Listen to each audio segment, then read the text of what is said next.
यरूशलम, Al-Quds या Jerusalem. सदियों से यह शहर ऐतिहासिक घटनाओं का गवाह रहा है।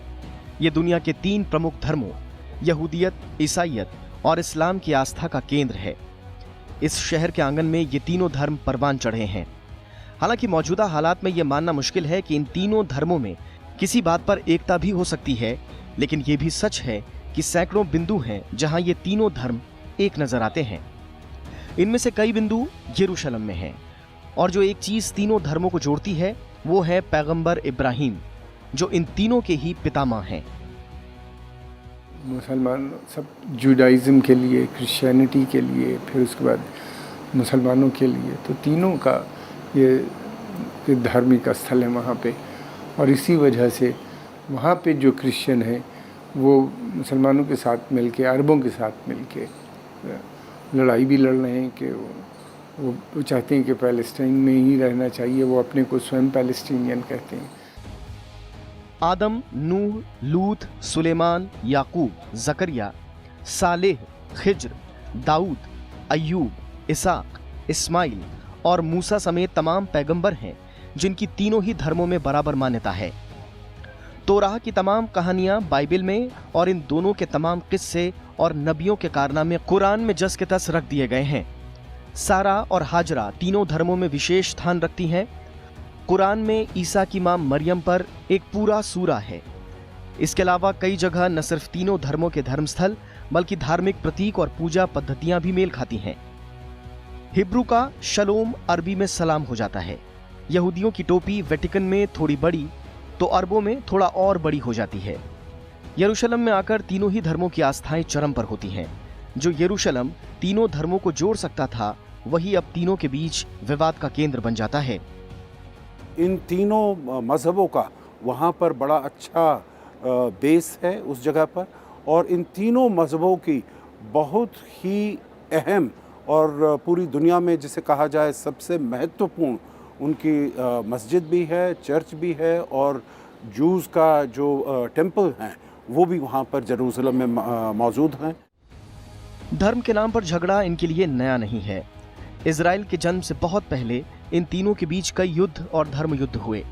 यहूदियों ने कभी ईसा को बतौर पैगंबर मान्यता नहीं दी। ईसाई और मुसलमानों ने अपने अपने धर्म को यहूदियत का सुधरा हुआ रूप माना।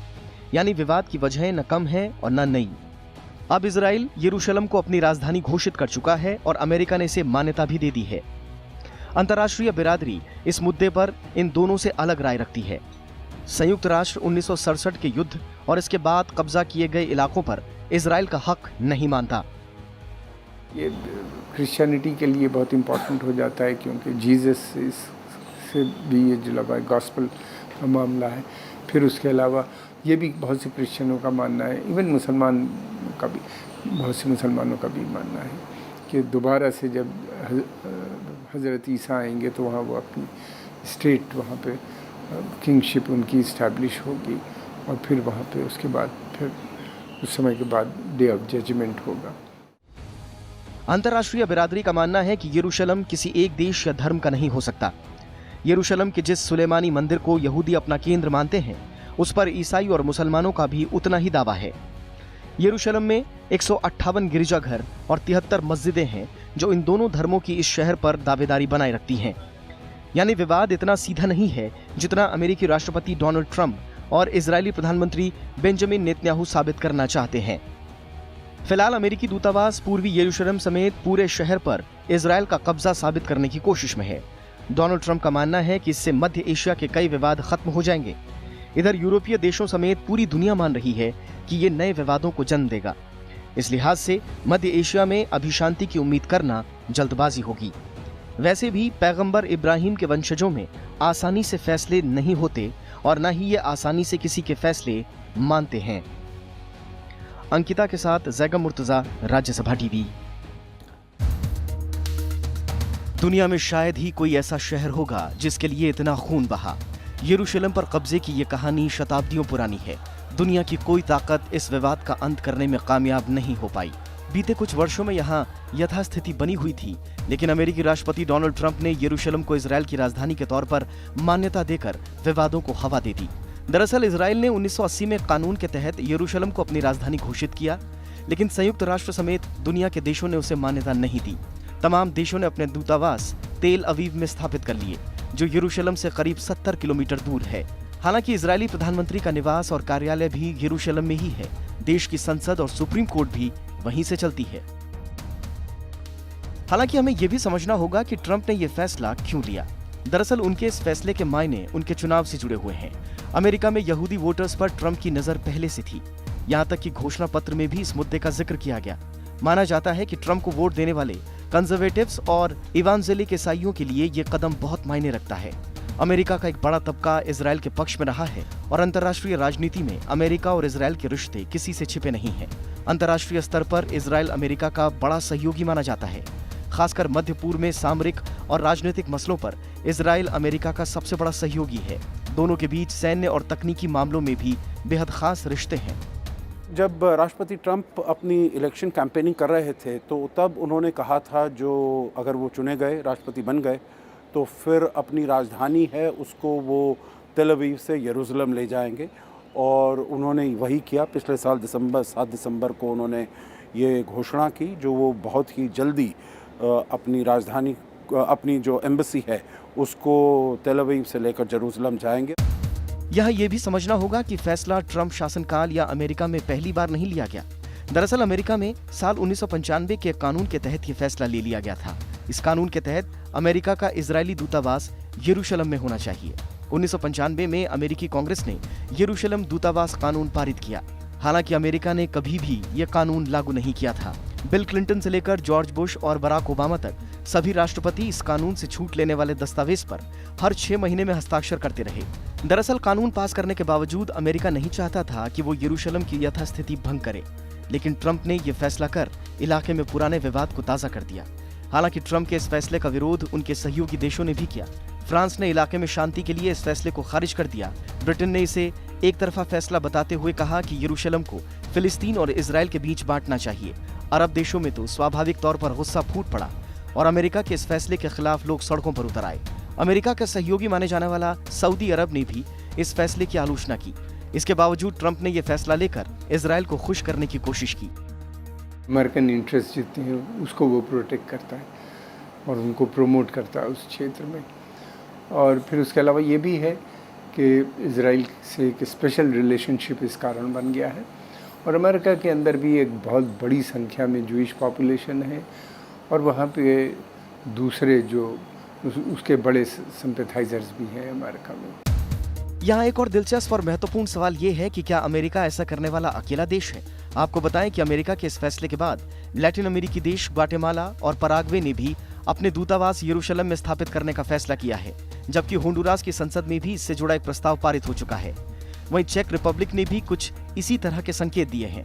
लैटिन अमेरिकी देशों के अमेरिका के कदम से कदम मिलाकर चलने के कारणों की पड़ताल करें तो ये समझ में आता है कि इन देशों की ट्रंप पर निर्भरता काफी बढ़ गई है। ग्वाटेमाला के राष्ट्रपति जिम्मी मोरालेस हाल ही में भ्रष्टाचार के आरोप में घिरे हुए हैं, जबकि होंडुरास के राष्ट्रपति होवान ओरलांडो हर्नांडेज हालिया चुनाव में वोटर फ्रॉड के आरोपों से परेशान हैं। ऐसे में इन नेताओं को अमेरिकी राष्ट्रपति की खास जरूरत है। इजराइल के प्रधानमंत्री बेंजामिन नेतन्याहू ने भी दावा किया था कि अमेरिका के अलावा करीब आधा दर्जन देश अपना दूतावास यरूशलेम ले जाने को लेकर गंभीर हैं। आपको बताएं कि दिसंबर 2017 में अमेरिका की ओर से यरूशलेम को इजराइल की राजधानी घोषित किए जाने के खिलाफ संयुक्त राष्ट्र महासभा के प्रस्ताव पर 128 देशों ने अपनी सहमति जताई थी। अमेरिका के खिलाफ वोट करने वालों में भारत भी शामिल था। प्रस्ताव पर हुई वोटिंग में सिर्फ 9 देशों ने ही अमेरिका के साथ सहमति जताई। इसमें Guatemala, Honduras, Israel, Marshall Island, Nauru, Palau और टोगो शामिल थे। इसके बाद संयुक्त राष्ट्र महासभा ने एक प्रस्ताव पारित कर अमेरिका से यरूशलेम को इजराइल की राजधानी के तौर पर मान्यता देने के फैसले को वापस लेने को कहा था। Bureau report, Rajya Sabha TV.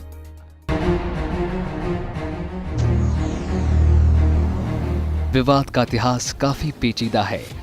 कुछ लोग दूसरे विश्व युद्ध के बाद अंग्रेजों के बनाए नए मुल्क इजराइल को विवाद का केंद्र मानते हैं। हालांकि इस इलाके में संघर्ष की शुरुआत इससे काफी पहले ही हो चुकी थी। इस इलाके पर मुसलमान, ईसाई और यहूदी बराबर का हक जताते हैं और इन तीनों ही धर्मों में यरूशलेम का बराबर धार्मिक महत्व है। दरअसल इब्राहिम इन तीनों ही धर्मों के प्रवर्तकों के पितामह माने जाते हैं और यरूशलेम इब्राहिम का शहर है। 2 बेटे थे, इस्माइल और इसाक। इस्लाम धर्म के प्रवर्तक मोहम्मद इस्माइल के वंशज हैं, तो इसाक के वंश में यहूदी धर्म के प्रवर्तक मूसा और ईसाई धर्म के प्रवर्तक ईसा का जन्म हुआ। देखिए, इब्राहिम तो पैट्रियार्क थे, वो पहले प्रॉफिट थे जिन्हीं ने कहा था कि वननेस ऑफ गॉड, अल्लाह एक है, खुदा एक है, और उसी की पूजा करनी चाहिए, उसी की इबादत करनी चाहिए। उसके बाद फिर जुडाइज़म आई, फिर जुडाइज़म से क्रिश्चियनिटी आई, फिर इस्लाम आया। तो ये 3 मज़हब आए और इनका आपस में बहुत मेल है। मुसलमान जो यहूदियों की होली बुक है वो मुसलमान भी उसको अपनी मानता है, क्रिश्चियन की जो होली बुक है उसको भी अपनी होली बुक मानता है, क्रिश्चियन भी ओल्ड टेस्टामेंट को मानते हैं। तो इस तरह इंटरकनेक्शन है बहुत इन तीनों का। उनके जो प्रॉफिट हैं वो मुसलमानों के भी हैं, क्रिश्चियनों के भी हैं। इस्लाम के उदय के साथ पश्चिम एशिया के इस इलाके में यहूदी और ईसाई आबादी कम होने लगी। 1880 के आसपास यहाँ धर्म के नाम पर इलाके के मुस्लिम, यहूदी और ईसाइयों के संघर्ष छिड़े। इसके बाद ये इलाका ब्रिटिश और ओटोमन सत्ताओं के संघर्ष का केंद्र बना। इस दौरान यहाँ यूरोप से लाकर करीब 65,000 यहूदी बसाए गए। 1914 में यहाँ अरब मूल के लोगों की आबादी करीब 5 लाख थी। 1922 से ये इलाका ब्रिटिश हुकूमत के कब्जे में था। इस दौर में भी यहाँ यहूदियों और फलस्तीनियों के बीच दबदबे की जंग जारी थी। यहूदी अपने लिए नया देश बनाने की मांग कर रहे थे। 1917 में ब्रिटिश के तत्कालीन विदेश मंत्री लॉर्ड बल्फोर ने यहूदियों से वादा किया कि फलस्तीन उनका नया देश होगा। ब्रिटेन ने एक बैल्फोर डिक्लेरेशन किया था, जो वहाँ के बैल्फोर वहाँ पर उनके प्रधानमंत्री थे, और उन्होंने ये घोषणा की थी जो जूज़ के लिए, जो भी यहूदी लोग हैं उनके लिए उनको अपना वतन दिया जाएगा, उनको अपनी टेरिटरी दी जाएगी। और जब द्वितीय महायुद्ध समाप्त हुआ तो तब वहाँ पर इज़राइल की वहाँ पर स्थापना की गई। हिटलर के उदय के साथ यूरोप में यहूदियों की मुश्किलें बढ़ने लगी। लाखों यहूदी अपनी जान बचाकर यूरोप से भाग निकले। 1922 से 1939 के बीच 3 लाख से ज्यादा यहूदी फलस्तीन पहुंचे। 1940 आते आते स्थानीय लोगों ने बाहर से आने वाले यहूदियों का विरोध शुरू कर दिया। कई जगह हिंसक टकराव हुए, लेकिन ब्रिटेन ने अरबों के विरोध को दबा दिया। इसी बीच 30 नवंबर 1947 को संयुक्त राष्ट्र ने विवाद वाले इलाके को यहूदियों और अरबों के बीच बांटने की योजना को सहमति दे दी। समझौते के मुताबिक 15 मई 1948 को इलाके से ब्रिटेन ने अपना कब्जा छोड़ दिया, लेकिन अंग्रेज जाते जाते इलाके का नक्शा हमेशा के लिए बदल गए। 15 मई 1948 को नए देश के रूप में इजराइल का जन्म हुआ। पड़ोस के अरब देशों ने इसका विरोध किया। इजराइल और अरब देशों के बीच जंग छिड़ गई, लेकिन पश्चिमी देशों की सहायता से इजराइल ने अरबों का विरोध कुचल डाला। फलस्तीन के बड़े इलाके पर इजराइल ने कब्जा कर लिया। लाखों की तादाद में फलस्तीनी मुल्क छोड़कर भागने को मजबूर हुए। इसके बाद शुरू हुआ संघर्ष का कभी न रुकने वाला सिलसिला। इजराइल का भूभाग बढ़ता रहा, फलस्तीन नक्शे पर बनी बंदियों में सिमटता रहा। फलस्तीन के नाम पर गाजा पट्टी और पश्चिमी तट नाम के 2 टुकड़े रह गए। पैलेस्टाइन को जो हिस्सा मिला था वो वेस्ट बैंक, गाजा स्ट्रिप और अब कहा जाता है ईस्ट जेरूसलम का पार्ट था। वेस्ट जेरूसलम पे उसी वक्त तुरंत इजराइलियों ने अपना कब्जा कर लिया था। हालांकि पूरा जेरूसलम को जो ओरिजिनल पार्टीशन प्लान था उसमें ये था कि जेरूसलम को एक इंटरनेशनल सिटी जैसे वेटिकन है उस तरह का दर्जा देने का, लेकिन वो हो नहीं पाया। 1967 में अरब देशों और इजराइल के बीच दूसरी जंग हुई। 6 दिन के इस संघर्ष में इजराइल ने गाजा पट्टी समेत कई और इलाकों पर कब्जा कर लिया। तब तक पश्चिमी तट जॉर्डन के पास था। 1969 में यासीर अराफात ने फलस्तीन की सत्ता संभाली। 1973 में सीरिया और मिस्र ने सिनाई और गोलान इलाके को छीनने के लिए इजराइल पर हमला किया, लेकिन नाकामयाब रहे। 1978 में मिस्र और इजराइल के बीच कैंप डेविड संधि हुई, लेकिन इलाके में शांति कायम नहीं हो सकी। 1982 में इजराइल ने लेबनान पर हमला कर बेरूत में सैकड़ों फलस्तीनी शरणार्थियों को मार डाला। इस बीच में फलस्तीन की जमीन पर नई यहूदी बस्तियां बसती रहीं। जेरूसलम जो है एक अभी डिस्प्यूटेड टेरिटरी है। वहाँ पर संयुक्त राष्ट्र संघ में उसके ऊपर बातचीत हुई है और ये निर्णय लिया गया है जो इज़राइल और फ़िलिस्तीन दोनों देशों के बीच में बातचीत होगी और बातचीत के बिना पर जो जेरूसलम का कैसे बंटवारा किया जाए, कैसे हिस्सा किया जाए और कौन सा हिस्सा किस देश की राजधानी बनेगा। और ये तब निर्णय लिया गया था जो पूर्वी जेरूसलम जो है वो फ़िलिस्तीन की राजधानी बनेगा। और अब इन्होंने गैर कानूनी तरीके से पूरे इस एरिया को हथिया लिया है। 1987 में पश्चिमी तट और गाजा पट्टी में फलस्तीनियों ने फिर से आजादी का आंदोलन शुरू किया। 1993 में यासिर अराफात ने इजराइल के साथ ओस्लो में शांति संधि की। संधि के तहत PLO और इजराइल ने एक दूसरे को मान्यता दे दी। इसके साथ ही पश्चिमी तट और गाजा में एक निश्चित सीमा तक फलस्तीन को शासन करने का अधिकार मिला। हालांकि इजराइल बाद में मुकर गया और उसने फलस्तीन को आज तक आजाद देश नहीं माना। 2000 में इजराइल ने पश्चिमी तट के एक बड़े हिस्से पर कब्जा कर लिया। 2008 में इजराइल में हमले कर गाजा में सैकड़ों लोगों को मार डाला। 2011 में फलस्तीन ने संयुक्त राष्ट्र में फलस्तीनी राज्य को स्वीकार्यता दिए जाने की मांग की। इसी साल नवंबर में उसे यूनेस्को की सदस्यता हासिल हुई, लेकिन फलस्तीनियों का आजाद देश पाने का सपना अभी भी पूरा नहीं हो सका है। अंकिता के साथ जैगा मुर्तजा, राज्यसभा टीवी।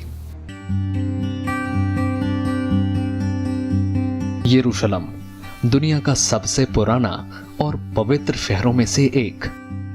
इसे जीता गया, ये तबाह हुआ और फिर बार बार उठ खड़ा हुआ। इसके भूगोल में बदलाव हुआ, इसकी संस्कृति भी समय के साथ साथ बदली, लेकिन नहीं बदली तो इसकी ऐतिहासिक स्थापत्य कला। यहाँ की शानदार ऐतिहासिक इमारतें आज भी इस शहर की पवित्रता, ऐतिहासिकता और धरोहर को अपने अंदर समेटे हुए इस शहर के अतीत को बयां करती है। हजारों सालों के इतिहास के लिए ये शहर दुनिया की आधी से ज्यादा आबादी की आस्था का केंद्र है। बाइबल में जिन चीज़ों का जिक्र है, स्टोरीज हैं, वो आपको दूसरी जगह पे भी वो स्टोरीज मिलती हैं। दूसरे मज़हब के भी लोग मानते हैं, भले उसमें थोड़ा सा अंतर हो। ईसाइयों के हिस्से में सबसे पवित्र चर्च सेपुल्कर चर्च है, जो दुनिया भर के ईसाइयों के लिए खास है। इस जगह पर ईसा मसीह की बहुत सारी यादें जुड़ी हुई हैं। ईसाई मान्यताओं के अनुसार ईसा मसीह को यहीं सूली पर लटकाया गया था। इसे गोलगोथा भी कहा जाता है। यही वो जगह भी है जहां ईसा मसीह फिर से जीवित हो गए थे। इस चर्च का प्रबंधन संयुक्त रूप से ईसाइयों के अलग अलग संप्रदाय करते हैं। ये चर्च दुनिया भर के लाखों ईसाइयों का मुख्य तीर्थ स्थल है, जो ईसा मसीह के खाली मकबरे को देखने आते हैं और यहाँ प्रार्थना करके उद्धार और सुख की कामना करते हैं। और इस्लाम भी क्योंकि यहीं पर इसी एरिया में, इसी क्षेत्र में पैदा हुआ, इसी क्षेत्र में पनपा, इसी क्षेत्र में बड़ा हुआ, इसी क्षेत्र से विस्तार हुआ उसका पूरी दुनिया में, तो वो भी यहाँ पर उसके बहुत पुरातन महत्व की यहाँ पर बहुत सारी ऐसी इमारतें भी हैं। और इन तीनों धर्मों का भी आपस में बहुत ही गहन संबंध है। मुसलमानों का पवित्र स्थल गुंबदाकार डोम ऑफ रॉक यानी कुब्बत उल सखरा और अल अक्सा मस्जिद है।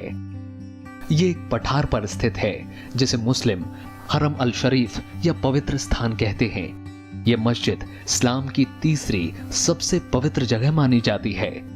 इसकी देखरेख और प्रशासन का जिम्मा एक इस्लामिक ट्रस्ट करता है, जिसे वक्फ भी कहा जाता है। मुसलमान मानते हैं कि पैगंबर अपनी रात्रि यात्रा में मक्का से यहीं आए थे और उन्होंने आत्मिक तौर पर सभी पैगंबरों से दुआ की थी। कुब्बत उल सखरा से कुछ ही दूरी पर एक आधारशिला रखी गई है, जिसके बारे में माना जाता है कि मोहम्मद साहब यहीं से स्वर्ग की ओर गए थे। दुनिया भर के मुसलमान यहाँ नमाज अदा करने के लिए आते हैं। मस्जिद अल-अक्सा है, डोम ऑफ द रॉक है, रॉक ऑफ द डोम। फिर उसके अलावा वहीं पे वेलिंग वॉल है जो जिस पे यहूदी करते हैं। यहूदियों का मानना ये है कि वहाँ पे किंग डेविड का जो अपना टेम्पल बनाया था वो भी मस्जिद अल-अक्सा के नीचे है। उसमें नीचे वो खुदाई भी कर रहे हैं, ढूंढने की कोशिश कर रहे हैं उसकी। उसके अलावा और भी वहाँ पे प्रॉफिट्स हैं, इनकी ग्रेव्स हैं या जो वहाँ पे बरी हैं। या यहूदियों के लिए कोटेल या पश्चिमी दीवार काफी महत्वपूर्ण है। ऐसा माना जाता है कि कभी यहाँ पवित्र मंदिर खड़ा था और ये दीवार उसी के बीच हुई निशानी है। यहाँ मंदिर के अंदर यहूदियों का सबसे पवित्रतम जगह होली ऑफ होलीज है। यहूदी मानते हैं कि यहाँ पर सबसे पहले उस शिला की नींव रखी गई थी जिस पर दुनिया का निर्माण हुआ। ये भी मान्यता है कि यहाँ पर अब्राहिम ने अपने बेटे इसाक की कुर्बानी दी थी। पश्चिमी दीवार होली ऑफ होलीज की वो सबसे करीबी जगह है जहां से यहूदी प्रार्थना करते हैं। इसका प्रबंधन पश्चिमी दीवार के रब्बी करते हैं। हर साल यहां दुनिया भर से लाखों यहूदी आते हैं और खुद को अपनी विरासत से जोड़ते हैं। Bureau report, Rajya Sabha TV.